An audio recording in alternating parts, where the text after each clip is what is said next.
Nancy, that's awesome. Thank you. And I'll tell my client we'll open escrow on Monday. Thank you. You too. Bye-bye.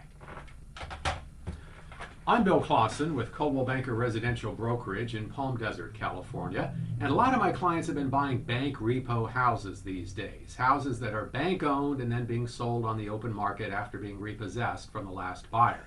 So many people are buying them and so many people are confused about the process that I thought I'd create my top 10 tips for buying bank repo houses. So here they are. Tip number one, know what you want and why you want it. This is really important. And just because houses are a great deal these days doesn't mean you should go out and buy one without a plan. Art's a great deal, and I hear heavy equipment is selling for 20 cents on the dollar. But I'm not going to go out and buy a backhoe. That's because I don't know what I would do with it.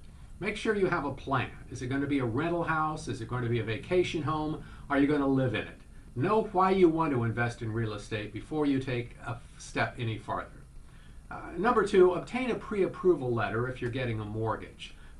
When you make an offer on a house, on a bank repo house, they're going to want to know that you have the ability to pay for it and that the bank has already approved getting a loan for you. So get a pre-approval letter from a bank. Here's a good tip. Bank of America owns more bank repo houses than anybody else. So you might want to get a pre-approval letter from Bank of America because later in the process they just may require one from you anyway. Number three, watch the market for a while. I've got a website called desertbankrepos.com, and you can watch for bank repos on that website. You can even sign up to receive advanced lists of bank repos as they're coming on the market. That's desertbankrepos.com. Watch the market here in the desert, learn the market here in the desert, and it will certainly help you in the long run. Be ready to pounce. Have all your ducks in a row. When you see a house that comes on the market or a condo that you like, everybody else is going to like it too. People recognize a good deal when they see one. Be ready with that pre-approval letter. Be ready with deposit money in the bank, and be ready to pounce. Number five, compare sold homes to the asking price of that bank repo. I can help you with this. We'll do what we call a comparative market analysis, and we'll compare sold prices, not other asking prices, but sold prices of that house with the house that you're looking at buying, so we'll know what kind of an offer to make. Know the hidden costs of the property. That's tip number 6. Bank repos have often been stripped of appliances. The air conditioners have been stolen. Who knows what?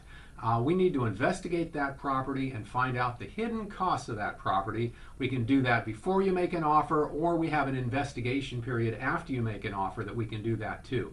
Either way, we've got to make sure there are no liens on the property, find out what the homeowners association dues are, and special tax assessments. Sometimes there are mellow roost taxes that can really shoot up your monthly payments. So we'll find out what those are. Research listing prices versus sold prices by the same agent. In other words, we'll take a look at the agent who has the bank repo house listed for sale, and we'll find out what percentage of price he actually sells them for versus his common asking price. And generally that's within a 90 to 95% range of the asking price. We can get a good idea what you can actually get that house for by doing that bit of research, and I can help you with that too. Number 8, get a second pre-approval letter from the lender that owns the house. Often they'll ask you to do that as part of the requirement of making an offer.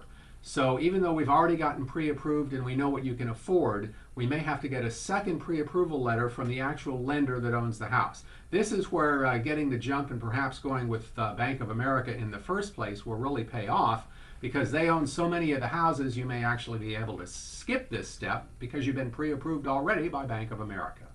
Number 9, make a good offer. Make an offer within about 95% of the asking price of the bank. Once we've decided it's a good deal, other people are going to decide it's a good deal too, and there's no point making a lowball offer. You'll just lose the house, and you'll keep losing the houses as long as you make very lowball offers. So keep that offer within about 95% of the asking price, and you'll have a good chance of getting the house. Number 10, get a home inspection. Within the first 10 days of escrow, we'll hire a home inspector. I can help you find somebody good. Get a home inspection, find out what the problems are with the house. You have basically a 10-day window to change your mind and get out of an escrow on a bank repo house if there's a problem with it. So we're going to get a home inspection, and that's tip number 10. And then finally, tip number 11, I just kind of thought of that, but make sure you use me as your realtor here in the desert. Obviously, that's a sales pitch, but I've done a lot of bank repo houses. I know what I'm doing. I've got my own website, desertbankrepos.com, and check it out, and hopefully you'll want to do business with me, and I know I'll want to do business with you. I'm Bill Clausen with Coldwell Banker Residential Brokerage, and those are my top 10 tips for buying bank repo houses. Thanks for watching.